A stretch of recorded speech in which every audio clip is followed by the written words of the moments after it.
seriously as their male counterparts? 3, 2, 1. So much. I know from my personal experience, being a Black woman in film, it's just really hard to show up and for people to believe that you're meant to be there, because it's such a male-dominated space, but it's also a very non-Black dominated space. And a lot of the time, I'm usually the one Black woman or the one Black person on set. And it's always this thing of like, oh, you're here to check that diversity box, or you're here because the producers need to make everybody look like they're doing a good thing. And you actually, in my experience, I feel that on set. So I know that like from multiple different experiences working on set, I know that I'm not seen as somebody that actually maybe knows what she's doing. Baseline. Like definitely, I feel like time have changed. Of course, like women will have more voice than like we used to have like a couple years back, but it's still something we have to work on. Like as a society, I don't think we are heard as the same level as our male counterparts. Especially, I feel, well, I work as an AD as well as a director, but I feel it more when I'm an AD because I need to like usually tell people what to do and like, you know, being an AD. People don't like when women do that. And it's tough when it's a production that I don't know anyone, they're not my personal friends, which is usually like most productions I'm in, they're not my friends. They don't like that, and they make it they make me know like, I don't like that you tell me what to do, and I'm like, it's just my job. Yeah. Like that's what I'm here for, to tell you how much time we have, you know. Mm-hmm. But it's tough. Definitely I have some bad experience. I had to think about this one for a second because I've had the privilege of like choosing most of my team, and they're like great people. But then I had like a flashback of a day where I came to set in like a mini skirt, and the treatment was like really different than when I go to set in like my jeans and like a hat. So to answer this question, I think it's kind of about the way you carry yourself, but the downfall is that like the more masculine I present, I think the more people take me seriously. Yes. Which is weird, but I also think it has to do with like surrounding yourself with the right people, and like if something's not okay with you, setting the example and like standing up in front of your team and being like, hey, that actually wasn't okay, and like you guys wouldn't do this to a dude director. So much. I guess I'm not all the way over there because I have to have some hope, and I see people that I like look up to. Like there's a couple in Vancouver, but more so like in the States and LA, you know, like people I really look up to who are commanding like big sets, big shows. Like, you know, for me, cinematographers like Mandy Walker and like Rachel Morrison, Rena Yang, like they're at the top of their game. They're getting these big jobs, they're commanding these big shows. But I know that their path is like our path, where they have gone there, but they have been, you know, like there's like a little something at every turn of like, oh, a little microaggression, a little statement, a little bit of doubt. Like I've walked into studios, and that's the thing, people aren't used to seeing like faces like ours, people who present like us, being in charge. So they don't already have that idea of like authority or capability or competence. Like I've walked into studios and they're like, oh, like you're gonna be able to rig this light properly, right? And I'm like, I know I don't look like what you typically think a technician looks like, but I know how to do this. And yeah, that's something that every woman faces at every turn. And it's every woman who's worked on set knows that feeling. Yeah. Yeah. Yeah, I don't think women are treated the same way as men are. Like, and from personal experience, I haven't had any extremely damaging situations or actions done against me that made me feel so strongly about it. But it's more about like the daily microaggressions, like you said.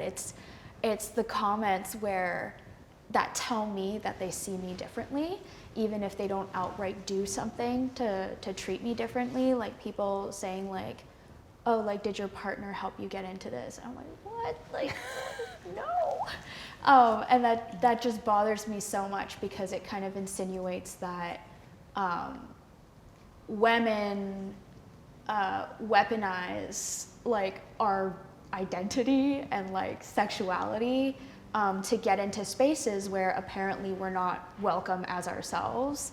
So like things like the comments like that, and yeah, just small things like tone of voice comments, you know, who they think I am on set. And especially as an Asian woman, I think people see you as, to this day, as like docile, as quiet. Sometimes they don't even think you speak the language. I've gotten comments like, you know, you're oriental looking or exotic, and I'm like, damn, you know, I'm just out here like to work. And so to feel like I'm very other as a woman on set is like something I've felt on so many different sets, especially the ones where I don't get to choose my team.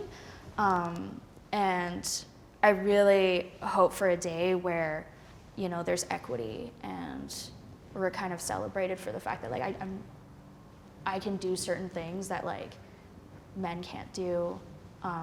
And maybe there are certain things that they thrive at, but like I don't see why we're treated as less. And yeah, I just, right now, I don't see equity in terms of treatment in the film industry. I want to add to that. I have been mistaken for every other Asian woman I've ever worked with on set, in entirely different departments. Oh my God, me too. I look nothing like them. Yeah. I'm a different height. I'm wearing tulle. Oh have a different my God, color yeah, hair. I forgot about that. But and there's also something about being a young woman, Yes. and especially Yes. when you're Asian, you look young even if you're not. Yeah. Men just don't take young women seriously. Where it's like thought of as like frivolous or something, or like that we don't take it as seriously as like another 20-something man who maybe looks like them when they were at that age, and so they're like, oh yeah, obviously this person knows what they're doing. Yeah. Yeah. Camera gear makes or breaks your production or film. 3, 2, 1.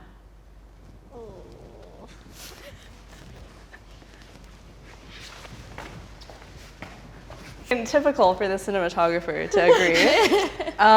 Camera gear makes or breaks your film in that you need a camera to make a film. That's it. But at the same time, if you want like your film to go far, if you want your film to be a certain caliber, it's possible to make it with like a more like hobbyist camera or more consumer camera. But there are resources out there that make it more like accessible, and like if you really want your film to like get to the next level and you want people to appreciate it and be immersed in the story and tell the story in the best way possible, I think that, you know, there's a camera for every scale of production, and you can make a beautiful film at any scale of those cameras, but it will make or break an aspect of your film. Like it'll sell something, or it'll be like a little bit of a hindrance when you get to making that film, even if you make a beautiful product in the end. Like what you said about like scale of production, because I think part of film is like, a big part of film is setting expectations and knowing that it's a production, not just an art form. So like, you know, when it comes to setting expectations, there are certain things that, you know, $150,000 camera package can do compared to like an iPhone. That's just the reality of it. Like when you look at specs, you know, things like that, you can't deny that. I think it also depends on what's important to you when telling the story and what your budget is. You know, what battles you're gonna, like what hill you're gonna die on, what you're gonna allocate your funds to. When it comes to setting expectations, a lot of people don't understand like maybe what certain cameras are or aren't capable of. So, you know, if you want a music video that looks like, you know, something that Kendrick's doing with a robot arm, you probably want a robot arm, or you can shitty rigs it. But, you know, set your expectations according to what you can afford and what's realistic and what you want, what's important to your production. And I guess I'm like here because like, I don't think you need expensive stuff to tell a good story, to tell a good visual story. Like, there's a lot of great films that have been made with, like, zero budget and, like, a really, like, shitty camera. But they knew what they were getting into, and I don't think that having a shitty camera actually made it look better. I think it's just they were able to do something that pulled people's focus away from that. I'm not saying you would intentionally go into something with a crappy camera or a non-camera, is what I'm trying to say. Yeah, I'm gonna finish my tangent there. I really agree on that, and maybe that's why we're in the same line. Like, well, me from a director's perspective, I always try to make the best that it's on my budget, but I understand as well that it's not a reality for a lot of people. Like, some people don't have the budget for the nicest camera or like nice equipment, and I think if they make with like the camera that they're like under budget, it's still a film and it's still art and it's still a story. We all want amazing cameras, but like it's not our reality all the time. I'm coming at this statement from the perspective of more of like a writer-director, and so I'm really ingrained in the thought that like script is king, and like if you have a bad story, everything else falls apart. And then I've also seen lots of projects like the Blair Witch Project, which is like shot on like a camcorder type vibe, and like I think that the camera is important in the sense that choosing the right one helps you tell the story. But this being said, I'm not over there because like you need something with like decent picture quality depending on what story you're telling. So I think that script outweighs having the best gear, and it's all about the chef and not the kitchen.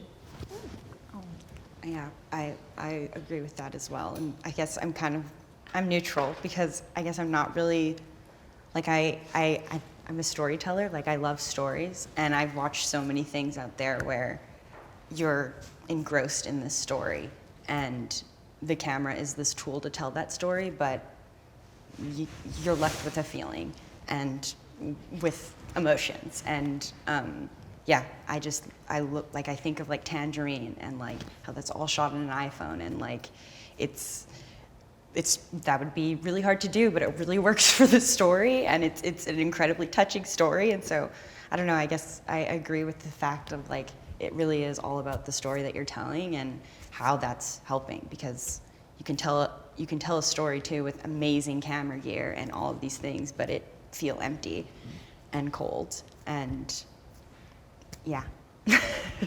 Films about women should be run, written, or directed by women. 3, 2, 1. I knew this was gonna come up. I think this is a weird thing to say, but I think it just depends on the woman and it depends on the story. Like kind of like every question today, it just really depends on your script. I've seen a lot of great movies about women that are, like told through the eyes of the man that she's in love with or whatever, and those are good too. But there's also a lot of great movies that I've seen, and I'm sure that we've all been part of, that are women-led and run by a woman, and those are great too. So it just depends. Yeah. Awesome. I think, me as a women director that like to take stories of women, I think it's something important, and I feel maybe I'm gonna be very cheesy, but I think there's a connection in between us women, that there's things that we only understand about ourselves. And sometimes I see movies, and even if it's not about specifically a women's story, but there's a woman on the story, I'm like, that woman was written by a man, I can tell, because like we would never say that, we would never react that way of like the situation that was on like the scene. And I feel like when you, especially if it's a film about a woman or about specific situation, it's like, oh yeah, we're gonna make this movie about raising women's voice, but we're not gonna have a women director because we don't need her voice, you know what I mean? Yeah. Like if we wanna give the voice to women's, maybe we should also make it in the other side of the camera. I love that. Yeah, I feel that as well, and I also feel just like historically, just for as long as film has been around and moving images has been around, women have been, and intersectionally, different types of women have been represented in ways that are pretty horrible. And so I don't see why it's unreasonable to shift that focus to having these department heads and these people be in front and behind these stories, because I think that that's important, but I also think it's totally based on the story, and like specifically, I think if it's something really about a specific experience, like there's so many different experiences under what being a woman is. So I get that there can be certain situations where maybe this dude or whatever, wherever, like, because it's like men too come from many different backgrounds and intersections and whatever. So it's like whatever intersection, I guess, like locks in or agrees with the story, maybe it could be okay. But I also think just historically for so long, it's just women have not, and trans and non-binary people have not had the opportunity to tell their own stories. And so why not have that now? Because it just is not balanced. Maybe when it gets to be balanced, maybe it could be more of a conversation of like, but like we've just historically seen a lot of misrepresentation, and it'd be nice to shift that.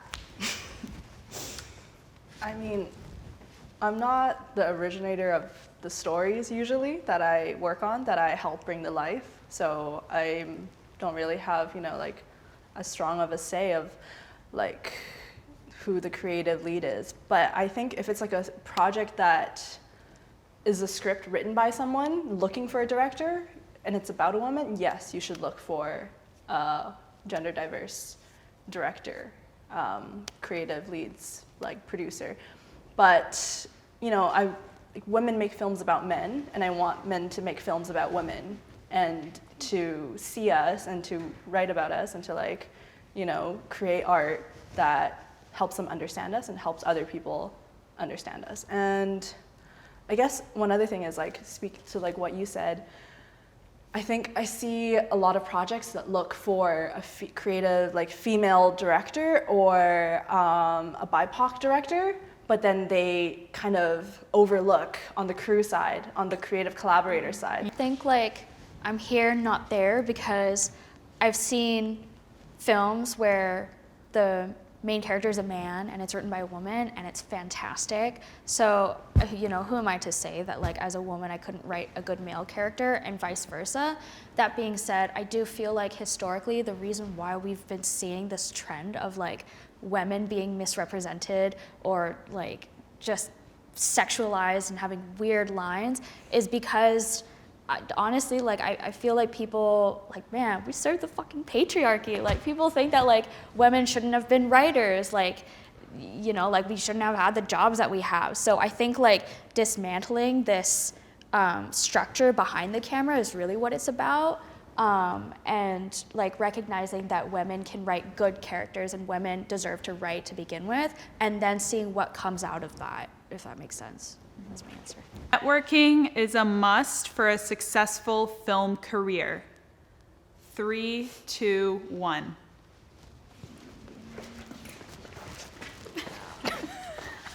I think networking is a must for any career, much less a film career, but because this industry is so temporary and so you work with different people all the time, your network isn't just about work, but it's also about just having a community and resources, and that's where you get inspiration or your next project or a collaborator or a collaborator that turns into a friend or a friend that turns into collaborator, and also the resources that you have access to. People, certain companies have resources that they want to be used, but if you don't know about them, then you don't know the people there, then you might not have access to them. So networking is absolute must. I think the same, and I think especially most of us are not from the city, so coming here, it's you don't know anyone. Even if you have the greatest idea in your brain for a film, if you don't have people in a team to work, you can't make a film, right? So it's just by finding the people, and sometimes you find the most amazing people you work with in random places. It doesn't need to be necessarily a film environment. You can also just find that in the street, in a bar, in a coffee shop. You just start talking. It's oh, I make film. Oh, me too. And and then you're working with someone that it's this, you. Yeah. I love that. You can make very good connections with people. I guess like I chose like here because like maybe I'm trying to be devil's advocate, but I know like some people in film who are like at various stages of their careers, and some of them, like, I guess it depends how you define networking. Is it like going to a networking event, or is it like DMing people on Instagram, or is it just meeting friends of friends at a party, etc.? But like if we're talking about like networking events and like very like explicit networking functions, I know like some filmmakers who are like maybe more introverted, shy, and don't like going to those events, and like they still get their films made, they still find a way to make connections with people. So I guess like they're an example of how like, yeah, I guess you don't absolutely need to network in a traditional sense, but I do think like, you know, you need to find a way to connect with different people, because this is a people business. Yeah. I also agree with that. I guess that's also why I'm like standing here, because I get it's like the definition of what networking is, and like it's kind of like a weird, gross word. It's in a way sometimes, because it feels like you have to like put on and show up in very specific ways sometimes, which can lead for some people to feel like, I don't know, I guess worse about themselves. I know that just for like some people, spaces like that are not where they can actually thrive and like actually be able to tell and talk and express their ideas. So that's why I'm like, I know it's so important, and I love connecting with people. So that's why I'm like, I just like going to those events to talk and stuff. But it's also like that organic connection too is so important, and I find more meaningful in a lot of ways, because it's not like this transactional thing. You could just like learn about the person and see if that works for you. But yeah, I always just think like how inaccessible those networking events are for certain people that like can't handle those environments, which is like why I think there should be like a span of what networking is. For me, I started like making films with a little camera in my bedroom by myself, but the moments where I found I advanced the most in my career was when other people were involved in making the films, because it's not enough to just like have a great idea. You need your cinematographer, you need your production designer, you need the fancy gear, and like that all comes from like talking to people and like making the connection. So yes, you need the networking, but you do also need the idea. So you need every ingredient.